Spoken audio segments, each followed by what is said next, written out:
오늘과 주일 예배 함께 하시는 모든 분들을 주님의 이름으로 환영하고 축복합니다. 오늘도 우리가 언제 어느 곳에 있든지 함께 동행하시고 우리를 도우시는 하나님을 기쁨과 감격으로 찬양하기 원합니다. 우리가 있는 모든 곳에서 전 마음을 다해 하나님을 높여드리는 귀한 시간이 되기를 간절히 소망합니다. 함께 찬양하겠습니다.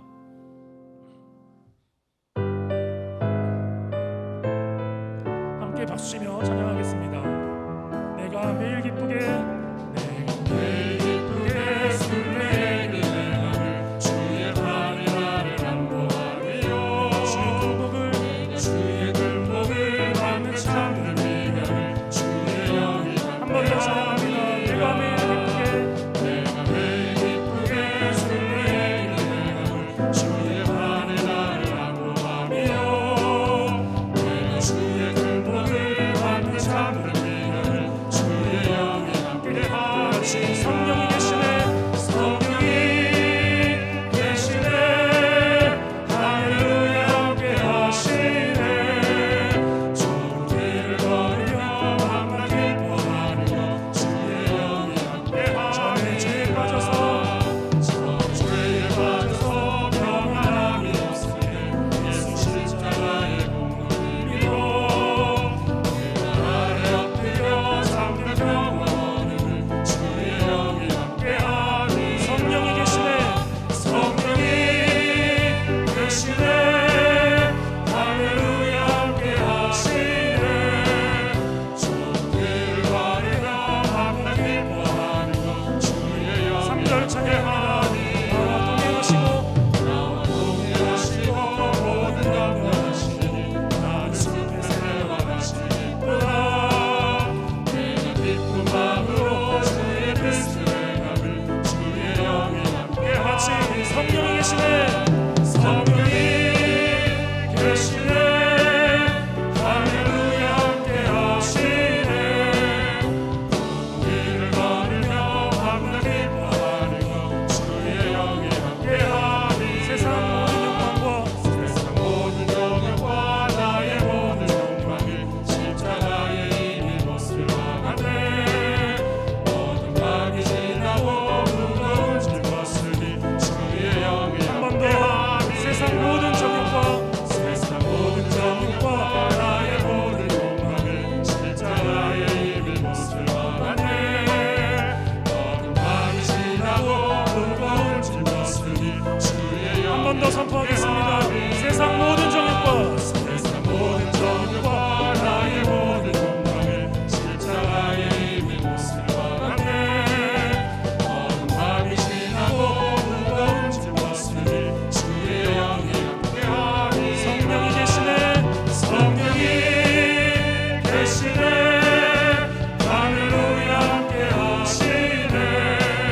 좋은 길을 걸으며 밤낮 기뻐하는 것 주의 영이 함께하니. 한 번 더. 성령이 계시네, 성령이 계시네, 할렐루야 함께하시네. 좋은 길을 걸으며 밤낮 기뻐하는 것. 마지막으로 한 번 더 선포합니다. 성령이 계시네, 성령이 계시네, 할렐루야 함께하시네. 좋은 길을 걸으며 밤낮 기뻐하는 것 주의 영이 함께하니라. 우리와 함께 하시는 주님께 영광의 박수 올려드리겠습니다.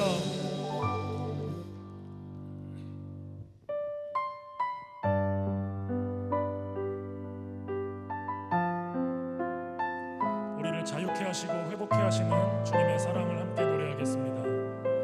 하나님의 그늘 아래, 하나님의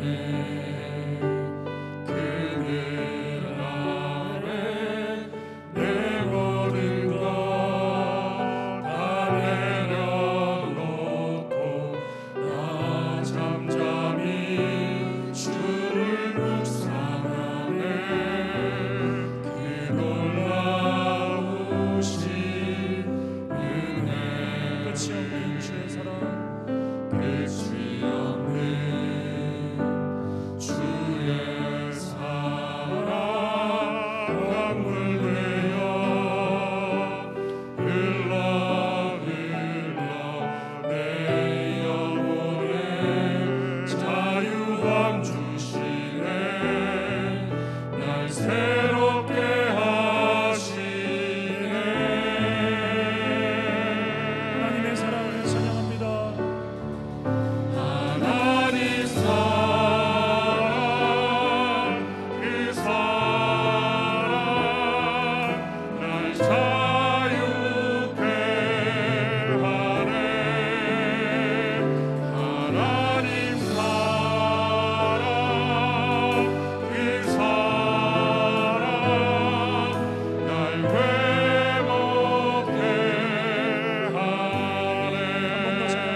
찬양하리라. 십자가의 그 능력, 십자가의 한 번 더 찬양합니다. 놀라운 사랑 찬양하리라.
왕이신 하나님, 왕이신 하나님 높임을 받으소서. 찬양하리라. 영원히 높임을 받으시니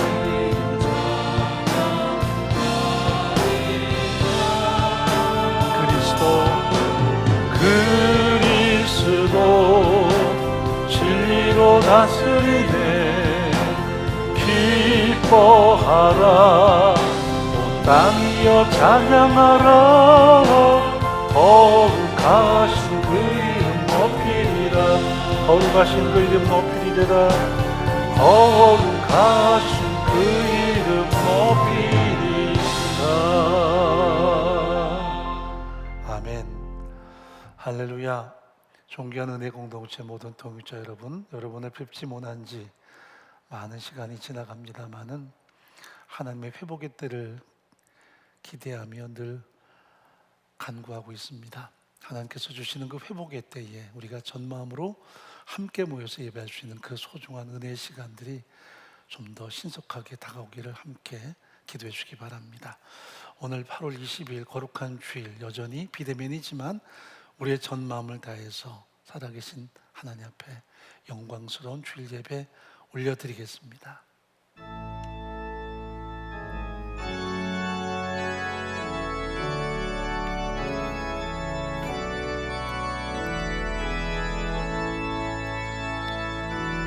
고개 들어 주를 맞이해 엎드려 경배하며 사냐. 왕의 위엄을 신령과 진정 찬양으로 영광 돌려 영원의 왕께. 아멘. 하나님은 영이시니 예배하는 자가 성령과 진리로 예배하라고 말씀하셨습니다. 비록 비대면으로 우리가 가정에서 이렇게 예배하지만 동일한 성령의 임재가 모든 현장마다 가득하게 도와주옵소서. 우리의 전 마음으로 예배하며 하나님의 임재가 풍성히 역사하는 소중한 은혜의 시간 되게 도와주옵소서. 세미한 주의 음성을 듣게 하시고 그 말씀을 통해 우리의 삶이 진정한 회복과 승리를 선포하는 시간 되게 도와주옵소서. 신문 가운데 기도 올리겠습니다.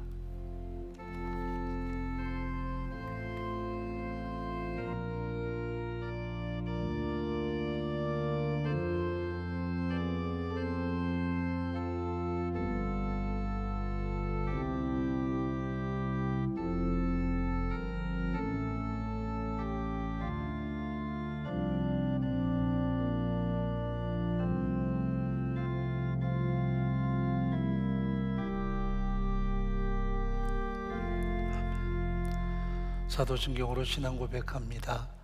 전능하사 천지를 만드신 하나님 아버지를 내가 믿사오며 그 외아들 우리 주 예수 그리스도를 믿사오니 이는 성령으로 잉태하사 동정녀 마리아에게 나시고 본디오 빌라도에게 고난을 받으사 십자가에 못 박혀 죽으시고 장사한 지 사흘 만에 죽은 자 가운데서 다시 살아나시며 하늘에 오르사 전능하신 하나님 우편 앉아 계시다가 저리로서 산자와 죽은 자를 심판으로 오시리라. 성령을 믿사오며 거룩한 공회와 성도가 서로 교통하는 것과 죄를 사하여 주시는 것과 몸이 다시 사는 것과 영원히 사는 것을 믿사옵나이다. 아멘. 14장 찬양 하나님께 올려드리겠습니다.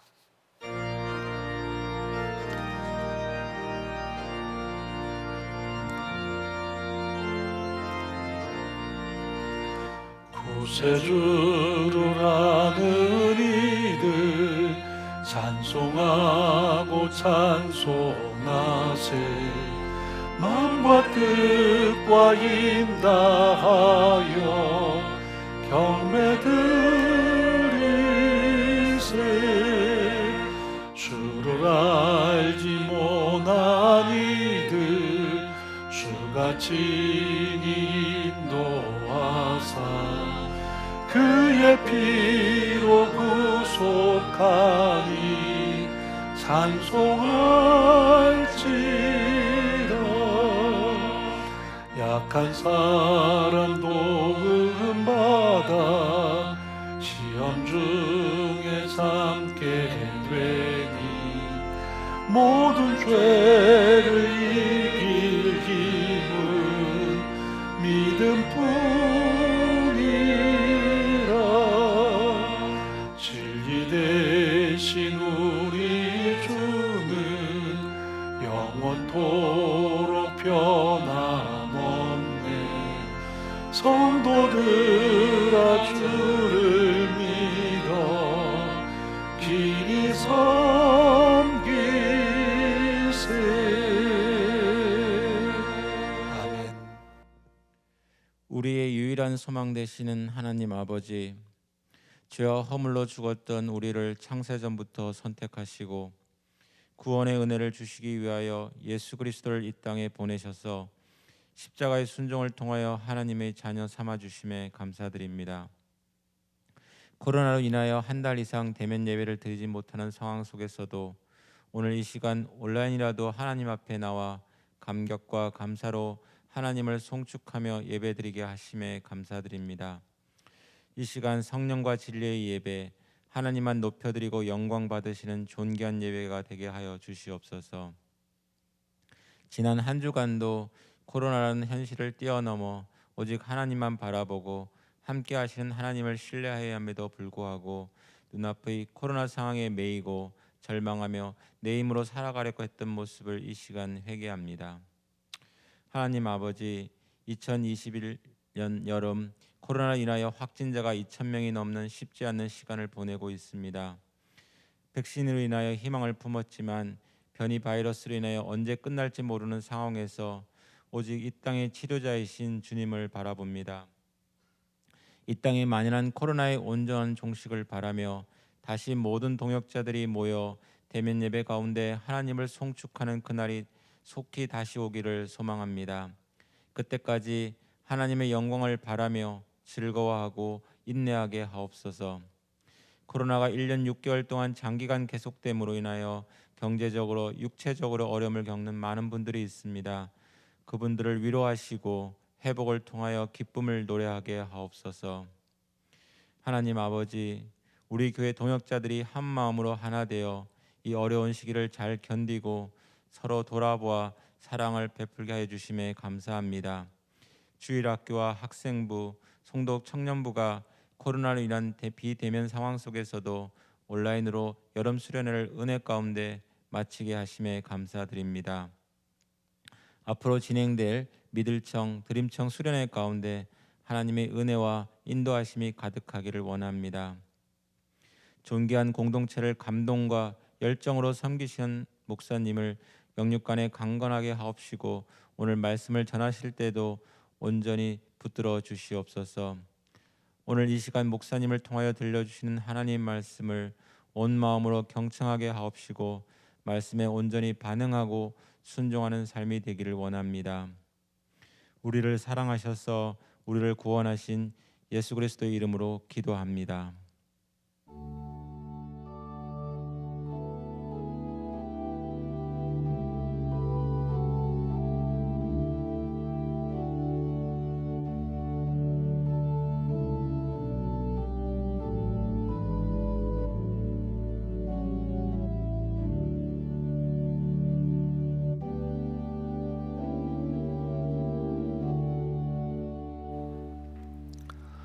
여러분 앞에 몇 가지 안내 말씀 올려드리겠습니다.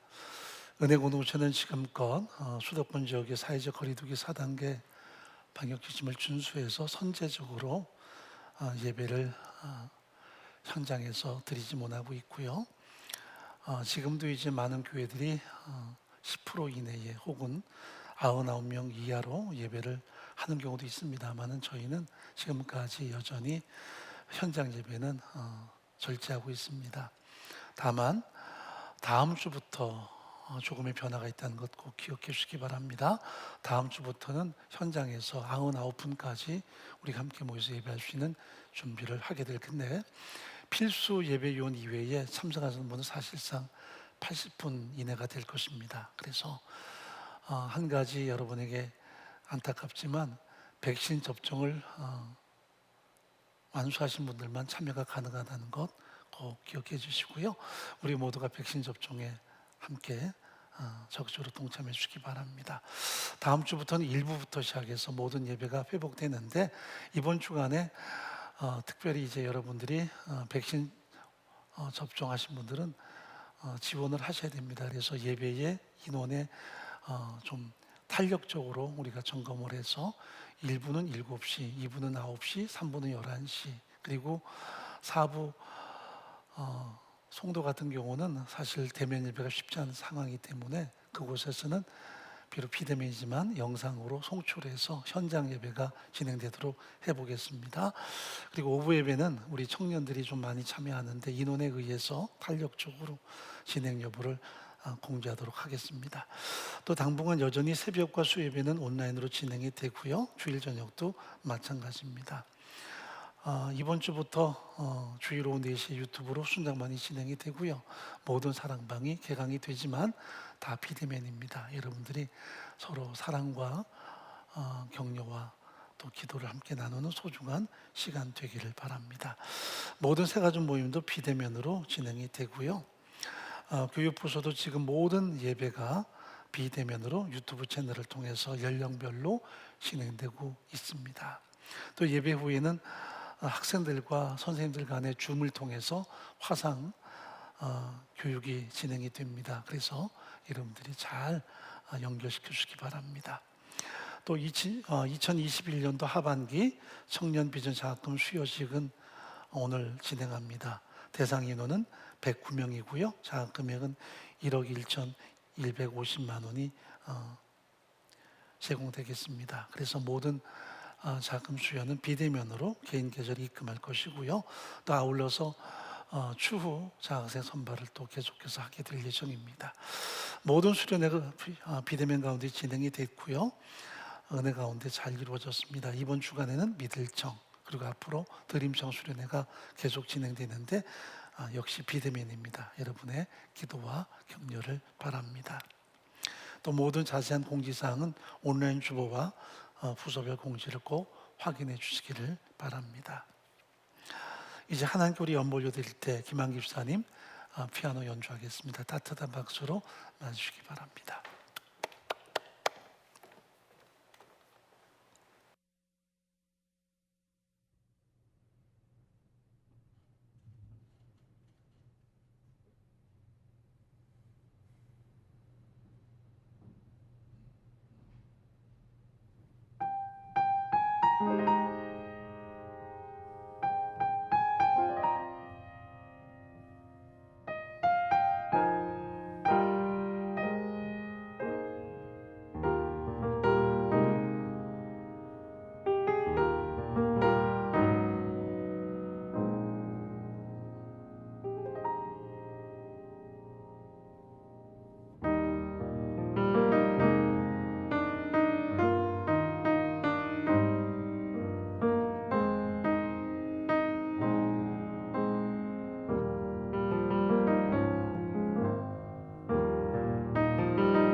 예, 수고하셨습니다. 하나님 말씀 보도록 하죠. 로마서 1장에서 보겠습니다. 11절 말씀부터 17절까지 교독하도록 하죠. 내가 너희 보기를 심히 원하는 것은 무슨 신령한 은사를 너희에게 나눠 주어 너희를 경고케 하려 함이니, 이는 곧 내가 너희 가운데서 너희와 나의 믿음을 인하여 피차 안위함을 얻으려 함이라. 형제들아, 내가 여러 번 너희에게 가고자 한 것을 너희가 모르기를 원치 아니하노니, 이는 너희 중에서도 다른 이방인 중에서와 같이 열매를 맺게 하려 함이로되 지금까지 길이 막혔도다. 헬라인이나 야만이나 지혜 있는 자나 어리석은 자에게 다 내가 빚진 자라. 그러므로 나는 할 수 있는 대로 로마에 있는 너희에게도 복음 전하기를 원하노라. 내가 복음을 부끄러워하지 아니하노니 이 복음은 모든 믿는 자에게 구원을 주시는 하나님의 능력이 됨이라. 첫째는 유대인에게요 또한 헬라인에게로다. 복음에는 하나님의 의가 나타나서 믿음으로 믿음에 이르게 하나니, 기록된 바 오직 의인은 믿음으로 말미암아 살리람과 같으니라. 아멘. 기도하겠습니다. 너무나 소중하신 하나님 아버지, 크신 은혜를 진심으로 감사합니다. 우리의 허물과 죄로 죽었던 존재들을 한 사람 한 사람 독생자 예수 그리스도의 보혈의 공로로 구속해 주셔서 자녀로 선택하시며 우리에게 성령 베풀어 주셔서 우리의 전 마음으로 하나님을 아빠 아버지로 부르게 하시고 언제나 그 은혜를 사모하며 살아갈 수 있도록 은총 베풀어 주심을 감사합니다. 또한 이렇게 부르셔서 거룩한 한 공동체에서 함께 하나님을 섬기며 함께 세상을 향한 복음 사역에 동참할 수 있도록 은혜 베풀어 주심을 감사합니다. 그러나 함께 모이는 그 모든 현장이 단절되어 있어서 지금 막막하고 힘든 상황이 계속되고 있습니다. 그러나 서로 이렇게 떨어져 있어도 우리의 가슴 속에 진정 사도 바울이 고백했던 대로 내 심장 같은 동역자들을 그리고 기대하며 항상 하나님 앞에 간구하며 소중한 만남의 그때를 준비하는 우리의 전 삶이 되도록 은총을 더하여 주옵소서. 하나님, 이 시간도 고통 겪는 동역자들을 한 분 한 분 어루만져 주옵소서. 다양한 육체의 질병 때문에 하나님의 도우심을 구합니다. 결코 포기하지 않게 도와주시고 하나님의 도우심을 견고히 의지하며 십자가를 바라볼 때마다 오늘의 힘과 능력으로 한 걸음씩 한 걸음씩 승리할 수 있도록 역사하시기를 간절히 소원합니다. 하나님의 능력을 공급해 주셔서 하나님의 능력의 발로 붙어 일으켜 세워주시고 오늘의 희망과 오늘의 치유로 살아갈 수 있도록 역사해 주옵소서. 다양한 인생의 고통을 겪는 동역자들을 어루만져 주옵소서. 자영업에 있어서 참 많은 어려움들이 있습니다. 하나님 돌아봐 주시고 인도하셔서 힘든 가운데 다시 한번 회복의 역사들이 풍성히 드러날 수 있도록 인도해 주옵소서. 사업의 어려움과 직장의 모든 어려움 가운데 하나님의 어루만지심과 도우심의 은총들이 가득히 드러나게 도와주옵소서. 특별히 이제 내일부터는 우리 주일학교 친구들이 등교를 합니다.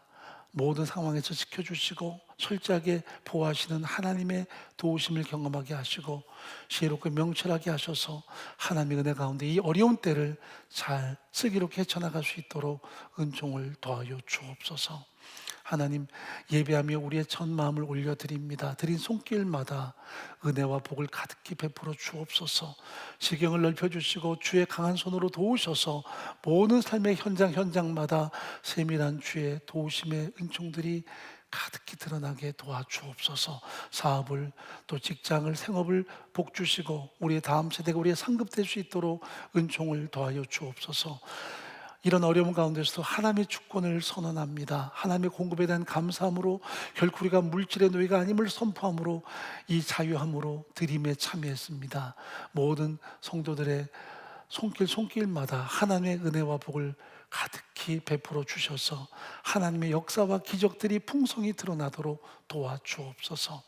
하나님, 이 시간도 우리 모두에게 하나님의 임재가 가득한 시간 되게 도와주옵소서. 해외에 있든지 병상에 있든지 군대에 있든지 동일한 하나님의 은혜를 공급해 주옵소서. 우리 모두에게 성령의 충만함을 덧입혀 주시고 진리의 말씀을 듣는 소중한 은혜의 시간 되게 도와주옵소서.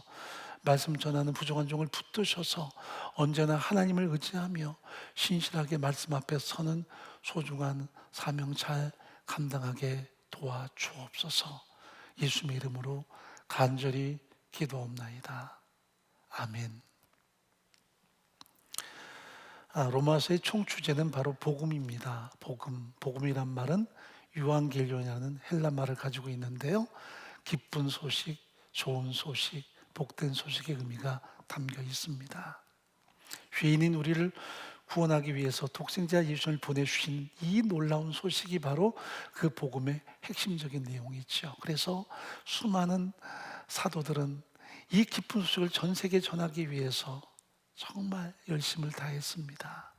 때로는 핍박을 당하면서, 때로는 돌에 맞으면서도, 때로는 순교의 제물이 되면서도 그들은 예수가 우리 위해서 십자가에 죽으셨다는 이 놀라운 소식을 전하기 위해서 그들의 모든 삶을 아낌없이 희생해 왔습니다. 사도 바울의 삶도 마찬가지고요. 그래서 그 바울의 가슴 속에 담겨 있는 복음을 향한 거룩한 농축된 감동들이 로마서에 잘 배어져 있습니다. 복음, 복된 소식, 기쁜 소식, 좋은 소식. 이 복음을 전하기 위해서 그는 일평생을 철저하게 헌신하고 섬기는 삶을 살아왔던 거죠. 로마서에 가장 많이 등장하는 단어는 하나님이란 단어입니다. 무려 153회 등장합니다.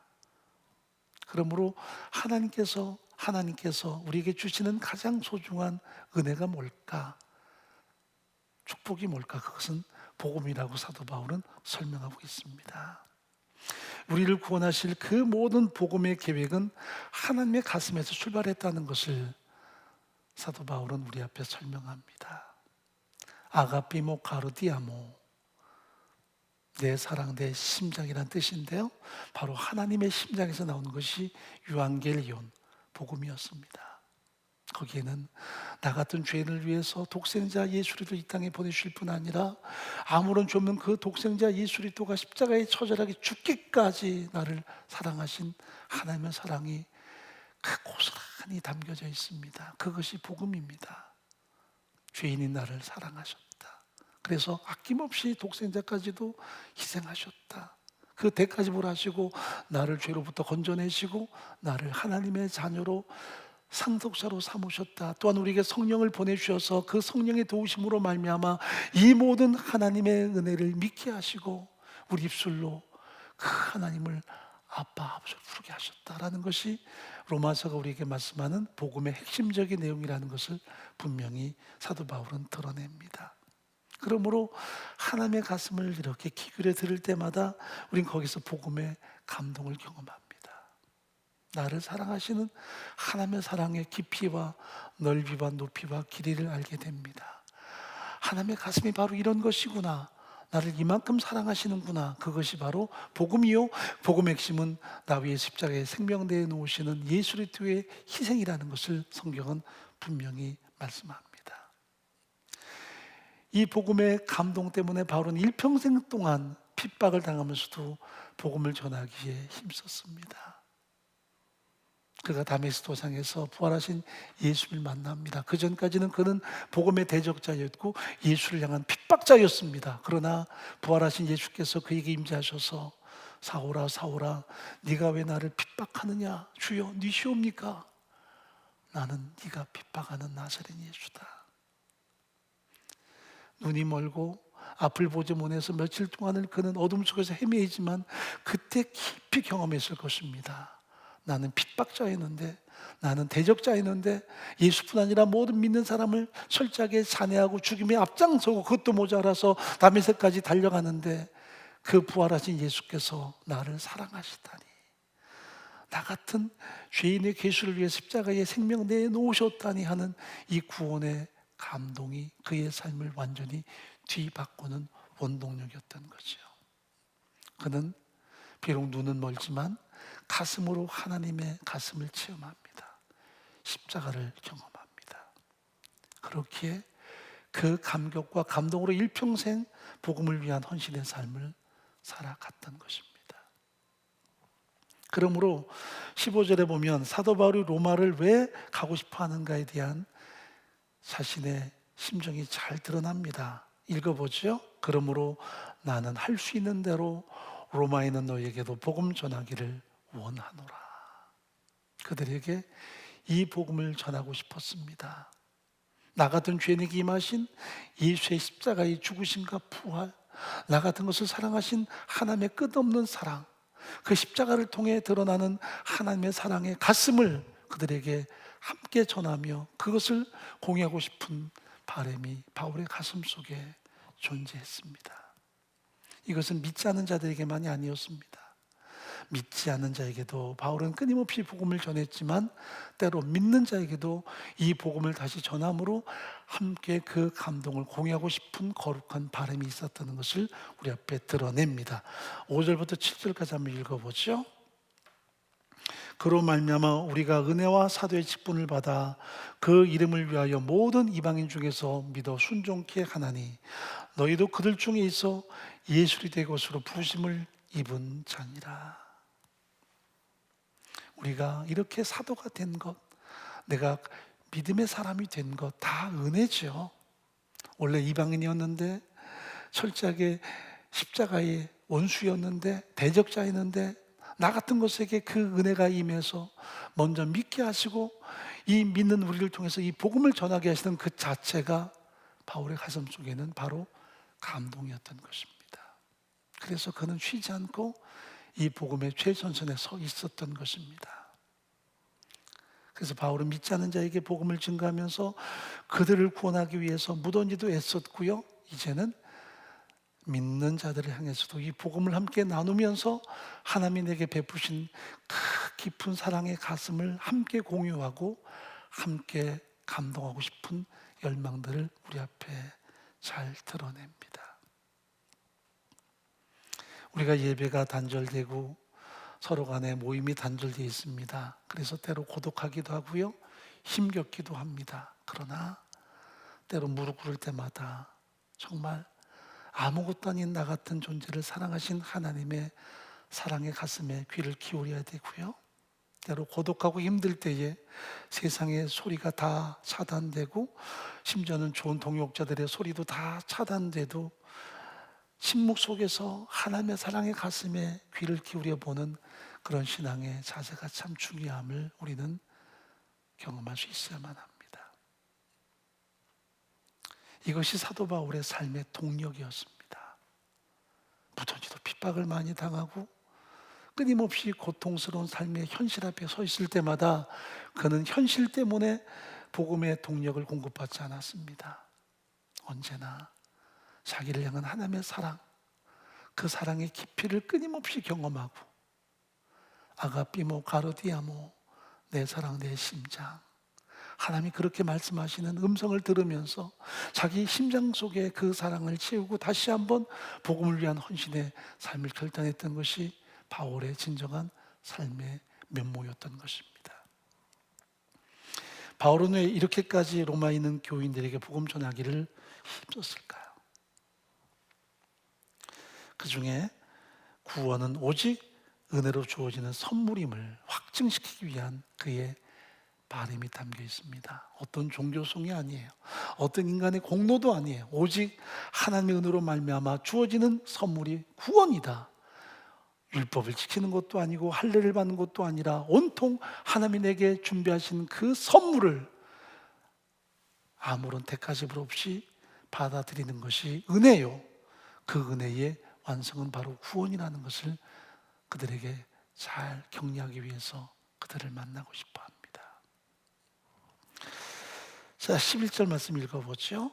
내가 너희 보기를 심히 원하는 것은 무슨 신령한 은사를 너에게 나눠주어 너희를 견고케 하려 함이니. 신령한 은사로 번역이 되니까 우리가 조금 오해할 위험성이 있습니다. 신령한 은사란 말은 카리스마입니다. 성령의 선물입니다. 홀리 기프트예요. 혹은 스프릿 기프트라고 번역해도 맞습니다. 성령의 선물, 거룩한 선물. 이게 은사예요. 그러므로 바울이 로마 공동체의 동역자들에게 정말 성령의 선물을 함께 나누고 싶어 했던 핵심이 뭐냐면, 성령이 우리 안에 들어오셔서 나를 거듭나게 하시고, 또 성령이 우리 안에서 예수의 십자가 죽으신 부활을 믿게 하시고, 나로 하여금 하나님을 아버지로 부르는 거룩한 자녀와 상속자로 삼으신 그 놀라운 은혜에 대해서 함께 나누고 싶은 것입니다. 그래서 보고 싶어 하는 거예요. 혈통이 아니었습니다.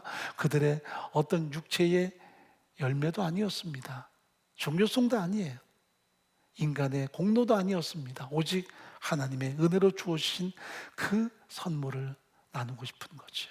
예수의 십자가 죽으신 부활, 성령이 내게 오셔서 이 놀라운 사건을 믿게 하셨고, 나로 하여금 하나님의 자녀로 삼게 했다는 이 기쁜 소식을 그들에게 전하고 싶었던 것입니다. 로마에도 수많은 유대인이 살고 있었기 때문에 그 유대인 크리스찬들이 그들에게 줄 다양한 위험성에 대해서 바울은 어떻게든 차단하고 싶었습니다. 혈통도 아니다, 할례를 받는 것도 아니다, 율법을 준수하는 것도 아니다, 오직 은혜라는 것을 그들에게 전하고 싶은 거룩한 바람이 있었던 것입니다. 또 한 가지는 그들의 삶을 견고하게 바로잡기 위해서 하는 열망이 담겨 있습니다. 자, 로마서 13장 13절과 14절 읽어보죠. 낮에와 같이 단정히 행하고 방탕과 술 취하지 말며 음란과 호색하지 말며 쟁투와 시기하지 말고 오직 주 예수 그리스도로 옷 입고 정욕을 위하여 육신의 일을 도모하지 말라. 이 말씀은 유명한 선 어거스틴이 깨달은 말씀이기도 합니다. 그가 방탕의 삶을 살 때에 어느 날 그가 길을 걸어가는데 담장 뒤에서 음성이 들려왔습니다. 성경을 펴서 읽어보아라. 그때 폈던 말씀이 로마서 13장 13절 이후의 말씀이었습니다. 낮에와 같이 단정히 행하고 방탕과 술 취하지 말며 음란과 호색하지 말며 쟁투와 시기하지 말고 오직 예수 그리스도로 옷 입고 정욕을 위하여 육신의 일을 도모하지 말라 하는 이 말씀은 그의 삶에 엄청난 충격으로 와 닿았습니다. 내가 이렇게 방탕한 삶을 살았구나. 그래서 그는 삶의 방향을 돌이키게 되는 삶을 삽니다. 여러분, 로마는 그 당시 세계의 수도였습니다. 인구 50만이 넘는 거대한 도시였습니다. 수많은 신전이 있었고요, 수많은 방탕과 타락이 가득했던 도시였습니다. 거기에서 많은 크리스찬들이 그런 문화 속에서 살아가고 있었습니다. 때로는 믿으면서도 세상과 연합하고 때로는 방종에 참여하게 됐을 것입니다. 그래서 사도 바울은 진정 우리가 믿는 사람이라면 예수로 옷 입고 사는 것처럼 어디서나 예수 그리스도를 믿는 그의 제자다운 삶을 살 것을 하나하나 권면하기 위해서 그들을 만나고 싶어하는 것입니다. 여러분, 우리가 율법을 준수해서 구원을 얻지는 않습니다. 율법은 우리에게 하나의 거울이 돼서 우리의 모순과 우리가 아무리 선하게 살아도 구원을 받지 못한다는 한계를 드러냅니다. 그래서 율법은 우리에게 예수 그리스도에게 인도하는 하나의 지침이 돼요. 내 힘으로 안 되는구나. 나는 철저하게 모든 율법의 요구 아래서 심판할 수밖에 없다는 것을 깨닫게 합니다. 그리고 예수를 향해서 바라보게 하고 예수께서 우리의 모든 죄를 담당하셨다는 것을 확신하고 난 다음에 그 예수로 말미암아 진정한 구원이 주어진다는 것을 믿게 합니다. 그러나 율법이 필요 없는 게 아니라 그 이후에 율법을 바라보고 이제는 율법을 완성하는 삶을 통해서 우리가 진정한 크리스찬다운 삶을 이루어가는 것입니다. 그래서 그들에게 진정한 크리스찬다운 삶을 살도록 권면하기 위한 바울의 바람이 잘 드러나는 것이 로마서입니다. 또한 우리에게 주시는 교훈이 있습니다. 바로 복음은 끊임없이 들어야 되고요, 여전히 들어야 된다는 사실입니다. 복음을 들을 때, 예수 십자가의 죽으심과 부활을 들을 때, 죄인 나를 구속하시는 하나님의 사랑의 메시지를 들을 때 우리에게 구원의 감격이 회복되고요, 구원의 감격이 지속되고 매 순간마다 감동으로 살 수 있는 진정한 삶의 면모를 갖게 된다는 것을 이야기합니다. 여러분, 구원의 감격이 뭡니까? 구원을 베푸신 하나님께 대한 감사하는 전마음. 감동이 뭐예요? 그 감사하는 마음을 담아서 하나님께 살아가는 우리의 전적인 기쁨의 삶의 내용을 말할 수 있습니다. 여러분, 정말 내가 감격하고 감동하고 삽니까? 어떤 사건에 대해서 감사하는 마음, 십자가 사건, 나 같은 죄인을 구속하신 사건, 나를 자녀로 부르신 하나님의 은혜에 대한 진정한 감격이 존재합니까? 그리고 매 순간 내 안에 그 감격을 담고 행동하는 삶을 살아갑니까? 비록 코로나가 끊임없이 안개처럼 가득한 상황이라도 감격을 가슴에 담은 사람은 매 순간마다 현실을 볼 때는 좌절이요 낙심이기도 하지만 십자가를 바라볼 때마다 삶의 동력을 얻습니다. 내가 왜 낙심하지? 내가 왜 절망하지? 내게 베푸신 하나님의 은혜와 사랑 때문에 감사하자, 찬양하자. 그런 하나의 순환, 회복들이 우리 안에 끊임없이 나타나게 되는 것입니다. 우리가 지금 1년 6개월 넘는 시간 동안에 예배가 자주 단절되고요, 말씀 앞에 나가기 어렵고 소그룹이 철저하게 폐쇄되고 훈련받는 현장들이 상실됐습니다. 정말 아주 희귀하게 어떤 분들은 요새 같으면 편하다, 내가 교회에서 이렇게 훈련받지 않고 이런 상황에 끊임없이 시달리지 않는 것, 편하다는 것은 아주 초보적인 신자들은 그럴 수 있겠지요.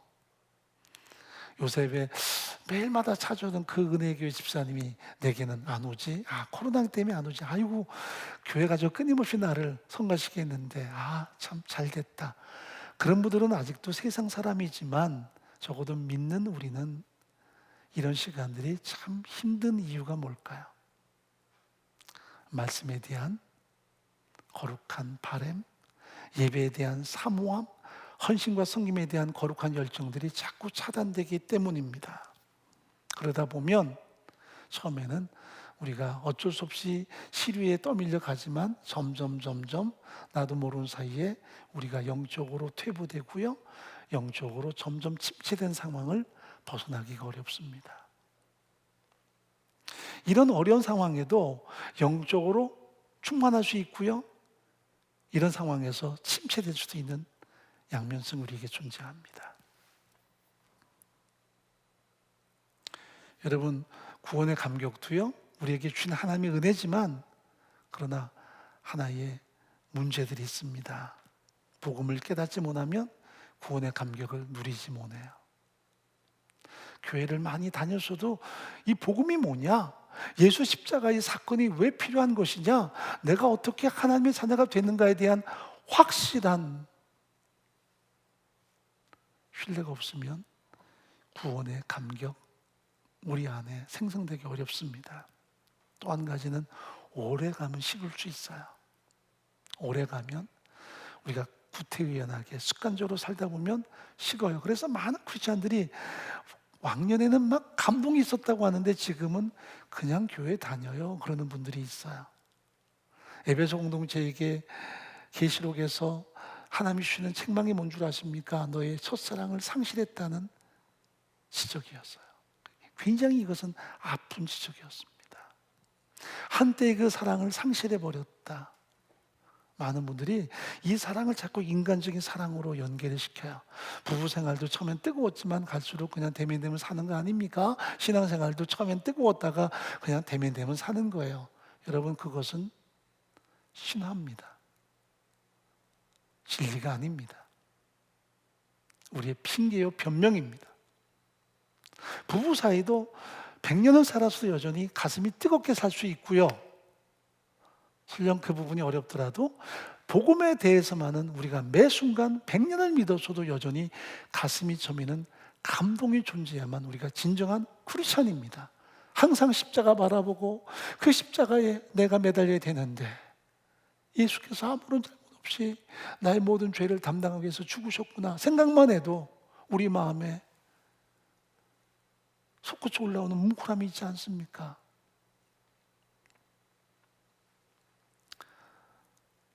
제가 어제 이렇게 오늘 뉴스를 보는데요, 우리나라 최장수 고양이가 죽었더라고요. 고양이 평균 그 수명이 보통 12년에서 14년이라는데 무려 28년인가 살았어요. 그러니까 사람 수명으로 따지면 130세 이상을 산 거예요. 그래서 제가 참 호기심이 있어서 봤더니 거기에도 많은 사람들이 참 별이 됐구나 하고 이렇게 격려도 하고 위로도 합니다. 거기에는 뭐 고양이가 죽었는데 그거 가지고 이렇게 뭐 가슴 아파냐 하는 그런 댓글은 전혀 없었습니다. 두 가지 느꼈습니다. 세상이 참 따뜻하구나라는 것하고 또 한 가지는 이렇게 그렇게 오래도록 키웠던 반려묘지만 참 마음이 아프겠구나 하는 생각도 해봤어요. 그런데 나 위에 십자가에 죽으신 예수 그리스도 우리가 바라볼 때마다 묵상할 때마다 우리 가슴 속에 점 있는 마음이 없다면, 감격이 없다면 우리는 크리스찬이 아닌 거죠. 최근에 아프간이 이렇게 무너져가면서 수많은 사람들이 국외로 탈출하기 위해서 공항에 몰려오고 날아가는 비행기 바퀴 매달리다 떨어져 죽는 그 광경들이 여과없이 영상에 나온 걸 보면 얼마나 마음이 아파요. 정말 마음이 아프고 안타깝죠. 그러나 십자가를 바라보면 우리가 묵상하면 어떤 마음이어야 될까요? 그게 당연할까요? 너무 오래 믿어서 이제 잊혀졌나요? 그건 우리의 착각이에요. 그래서 끊임없이 복음을 듣고 내게 적용하고 확인하고 감사하고 끊임없이 다시 한번 복음을 듣고 적용하고 감사하는, 오래가면 식어버린다는 그 세상 가치관에 우리가 매료돼서는 안 돼요. 구원의 감동은 영적으로 혹은 범죄하거나 병들거나 하면 우리의 심체가 올 수밖에 없습니다. 그래서 우리가 구원의 감격이 왜 없지? 하면 세 가지예요. 복음을 깨닫지 못하든지, 오래 가서 스스로 식어버렸다라고 단언하든지, 영적으로 범죄하거나 병들거나. 그렇지 않다면 건강한 크리스찬이라면, 영성 있는 크리스찬이라면 여전히 십자가 복음 그러면 우리 가슴이 설레야 돼요. 그러면 치유 방법이 뭡니까? 단순해요. 복음을 듣고 전해야 돼요. 우리가 듣는 건 잘하는데 전하는 게 약하면 이것이 제대로 우리 속에서 순환이 안 돼요. 서로 들을 뿐 아니라 나눠야 돼요. 오늘 예배가 끝난 다음에 우리 사랑하는 그 아내와 남편과 더불어 나눠야 돼요. 오늘 목사가 설교한 내용이 어떤 내용이죠? 서로 나눌 때 그 속에서 주어지는 감동이 있어요. 사랑방에서도 사랑방 공과를 단순하게 나누는 것 이전에 오늘 이 말씀을 나누고 서로 공유할 때 거기에 더 큰 은혜의 시너지가 있어요. 복음은 들을 뿐 아니라 전하고 나누어야 돼요. 그게 어떻게 보면 더 큰 활력소가 될 수 있는 능력이죠. 이게 우리가 비대면으로 가다 보니까 단절돼서 한동안 힘들 수 있는데 이제 사랑방이 다시 개강하면 우리가 비록 줌으로라도 끊임없이 나눌 수 있어야 돼요. 복음을 듣고 복음을 서로 전하고 나눌 때, 그리고 끊임없이 묵상할 때 우리 안에 새로운 하나님의 회복 역사가 나타날 수 있어요. 우리 모두에게 필요한 것이 바로 복음이기 때문입니다. 자, 로마서 1장 12절 말씀 읽어보죠. 이는 곧 내가 너희 가운데서 너희와 나의 믿음을 인하여 피차 아니함을 얻으려 함이라. 왜 바울이 로마 공동체를 방문하고 싶어 했고 거기서 복음을 나누고 싶어 했느냐? 여러분들에게 이 놀라운 구원의 감격과 여러분에게 영적인 성장을 이루기 위해서다라고 말하지 않아요. 우리가 피차 함께 영적인 감동 그리고 안위함을 얻고 힘을 얻기 위함이라고 바울은 설명합니다. 그나마 목사는 이런 어려운 상황에서도 주저앉지 않는 이유가 뭐냐면 여전히 새벽에 말씀 전하고 주일날 말씀을 전하니까 그나마 현상 유지는 해요. 나눌 수 있는 현장은 많이 줄어들었어도 그나마 묵상하고 전하니 감동의 어느 부분은 남아있지요.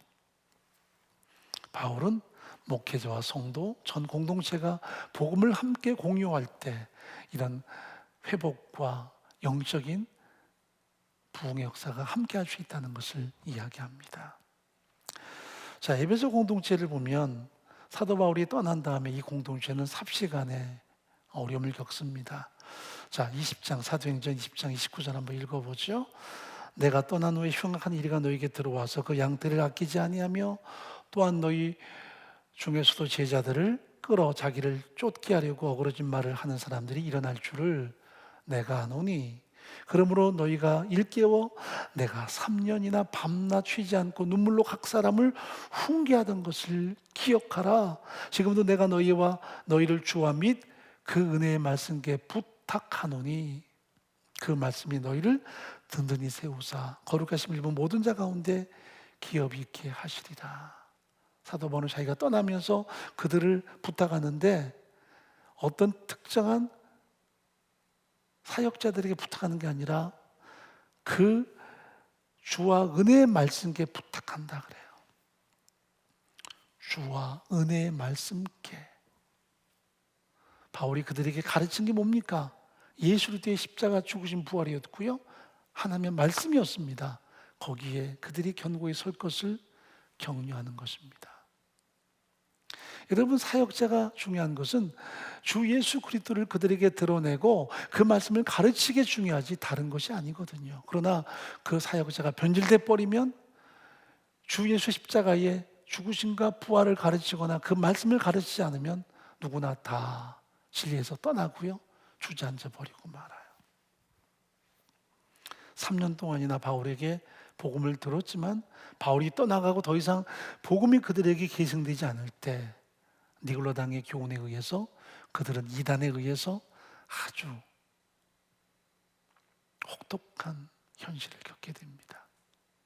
첫사랑을 상실했다 책망을 받고요, 그리고 그 공동체가 복음을 상실하는 공동체로 전락해버리고 말아요. 지금 바울이 고린도 교회에서 1년 반 동안 있었는데 고린도도 예외는 아니었습니다. 자, 고린도서 2장 2절 한번 읽어보죠. 내가 너희 중에서 예수 그리스도와 그의 십자가에 못 박힌 것 외에는 아무것도 알지 아니하기로 작정하였습니다. 고린도는 철학의 도시였고요, 우상 숭배가 많이 난 도시였습니다. 묘하죠. 철학이 고도로 발전했는데 그들의 윤리적인 타락과 방종이 가득했던 도시기도 해요. 그 도시가 섬기는 여신 때문에 그랬습니다. 그래서 바울은 이곳에서 멋진 어떤 그 설교를 하는 것이 아니라 끊임없이 십자가의 피 묻은 복음을 통해서 그들을 말씀으로 세웠고요, 그 복음으로 그들을 견고하게 다잡기로 마음먹었습니다. 그런데 이 공동체도 바울이 떠난 다음에 복음에서 떠났죠. 바울이 글로서는 참 화려한데 얼굴을 대하여 보면 좀 약하다. 왜? 바울은 현란한 수사학으로 철학을 전한 게 아니라 피 묻은 십자가의 복음만을 전했기 때문입니다. 이 공동체가 너무나 약해지고요, 어느 교회도 본받고 싶어 하지 않는 교회로 전락해버리고 말아요. 여러분, 이 시대에 에베소 교회라고 교회 간판을 건 공동체 보셨나요? 고린도 교회라고 간판 건 교회 보셨습니까? 없어요. 안디옥 교회는 존재할지 모르고 빌립보라는 교회는 가끔 볼 수 있지만 고린도, 에베소 없어요. 그들이 복음에 서지 않고 철저하게 감동적인 삶을 살지 못할 때 그 교회는 침체되고요, 결국은 와해돼 버리고 말아요. 은혜 공동체가 코로나 이전과 이후에 많은 변화가 있을 것이라고 생각도 합니다. 물론 신앙이 많이 위축되기도 하고 우리가 좀 다양한 갈등들이 존재할 수 있겠죠. 그러나 저는 적어도 은혜 공동체라면 이렇게 만남을 갖지 못하고 얼굴을 대하지 못하고 모든 게 단절돼서도 우리에게 주어지는 이 십자가의 복음을 통해서 나 위에 죽으신 예수의 십자가 죽으신 부활을 바라보고 언제나 그 은혜로 내가 구원 얻었음을 다시 한번 확인하고 내 안에 계신 성령을 통해서 그 놀라운 진리를 다시 한번 확신하고 복음을 들을 뿐 아니라 복음을 함께 나누고 어떻게든 복음을 위해 선신할 때 우리는 다시 만남을 갖게 될수록 문을 열수록 회복은 더 빨리 이루어질 것을 저는 확신하고 있습니다. 그것은 바로 복음의 능력이기 때문입니다. 한번 가슴에 손을 얹어 보세요. 왼쪽 가슴에 내 심장이 뜁니다. 심장이 뛸 때마다 아가피모 가루디아모 내 사랑 내 심장 하나님이 나를 그렇게 존귀 여겼습니다. 바울이 살아가면서 그 은혜를 끊임없이 심장이 약동할 때마다 느꼈을 거예요. 그래서 동역자들을 바라볼 때도 심장 같은 내 동역자들을 보고 싶어 한다는 고백을 자주 했습니다. 복음이 내 삶의 동력입니다. 십자가의 그 죽으심 부활이 내 삶의 동력입니다. 내가 하나님을 아버지로 부르는 이 놀라운 은혜가 내 삶의 동력입니다.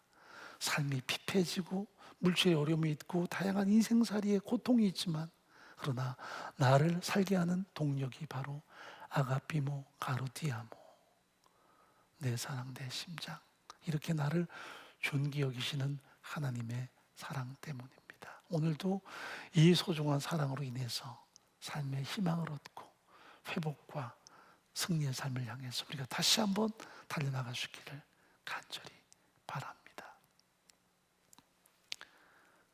아가피모 가르디아모 내 사랑 내 심장 바울이 깨달은 하나님의 복음의 핵심이었습니다. 나를 사랑하셔서 독생자 예수님을 십자가로 내놓으셨고 그 예수님은 나를 또 사랑하셔서 그 십자가의 모든 모진 고통과 아픔을 멸시와 천대를 다 감수하셨습니다.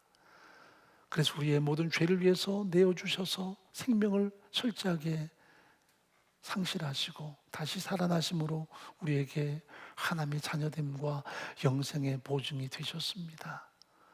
그 사랑 그 은혜 끊임없이 기억하며 여전히 힘들고 곤고한 광야 코로나의 상황이 계속 안개처럼 펼쳐져 있지만 하나님을 향해서 감사하고 송축하며 오늘 이 감동으로 살아가는 우리의 전 신앙 되도록 은혜를 더하여 주옵소서.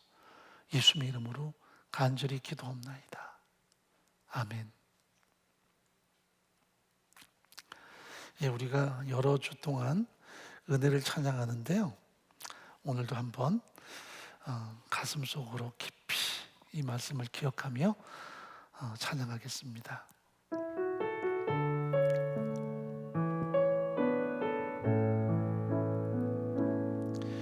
내가 누려왔던 모든 것들이 내가 지나왔던 모든 시간이 내가 걸어왔던 모든 순간이 당연한 것 아니라 은혜였소. 아침 해가 뜨고 저녁에 노을 봄의 꽃향기와 가을의 열매 변하는 계절의 모든 순간이 당연한 것 아니라 은혜였소. 모든 것이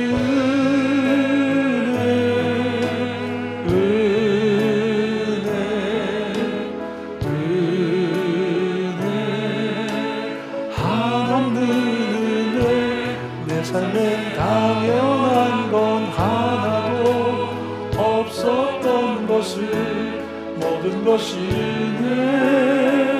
은혜였소.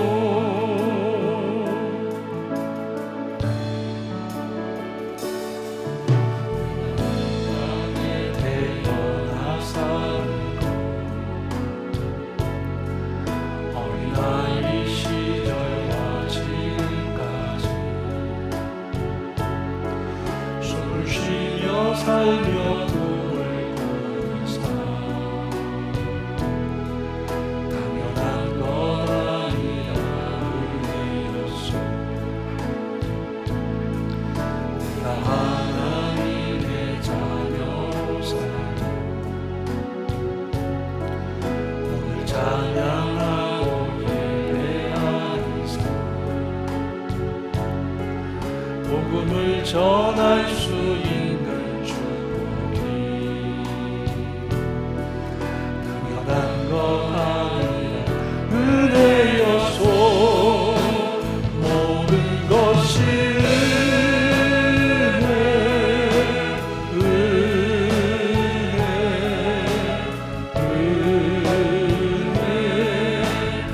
한없는 은혜.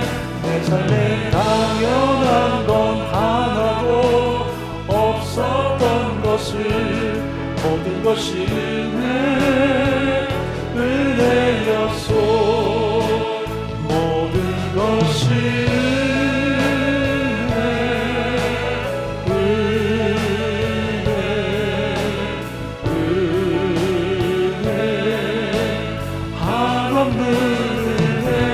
내 삶에 당연한 건 하나도 없었던 것을 모든 것이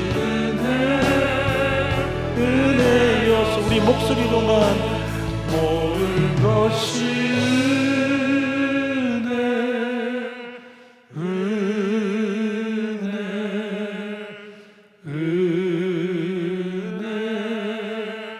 한없는 은혜.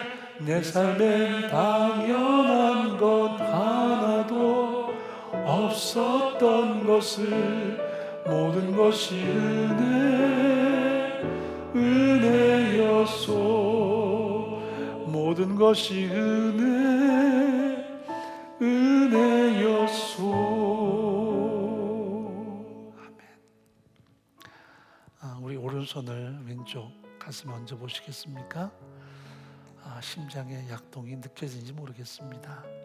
심장이 뛰는 것처럼 아가피모 가르디아모, 내 사랑 내 심장, 하나님의 사랑의 선언도 계속 우리에게 주어집니다.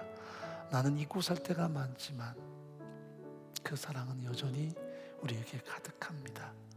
많은 분들이 예배 함께하지 못하니 또 말씀 앞에 다가서지 못하니 침체가 온다고 말할 수도 있습니다.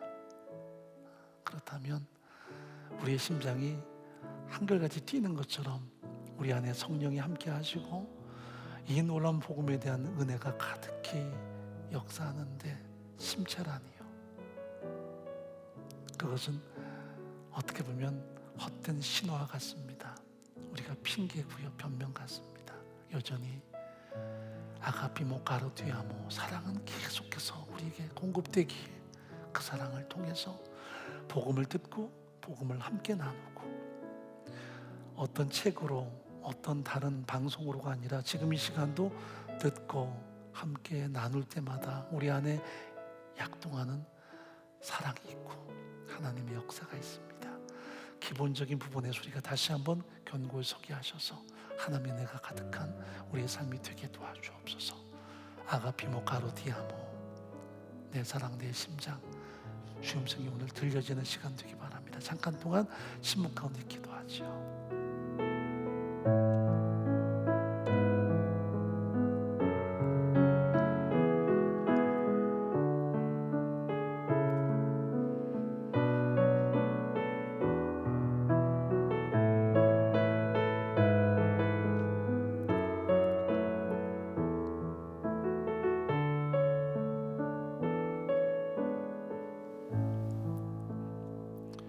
지금은 우리 주 예수 그리스도의 크신 은혜와 하나님의 사랑과 성령의 함께 하심이 힘들고 지치고 곤고한 광야 속에서 때로 좌절하고 낙심도 하지만 심취된다고 고백도 하지만 아가피모 가르디아모, 내 사랑 내 심장, 여전히 말씀하시는 그 사랑을 다시 한번 깊이 깨닫고 감동의 삶을 살기 원하는 복음을 듣고 복음을 함께 나누며 다시 한번 회복의 능력을 누리기 원하는 사랑하는 동역자들과 우리의 존귀한 다음 시대 위에 공동체 위에 함께 하시기를 간절히 축원하옵나이다. 아멘.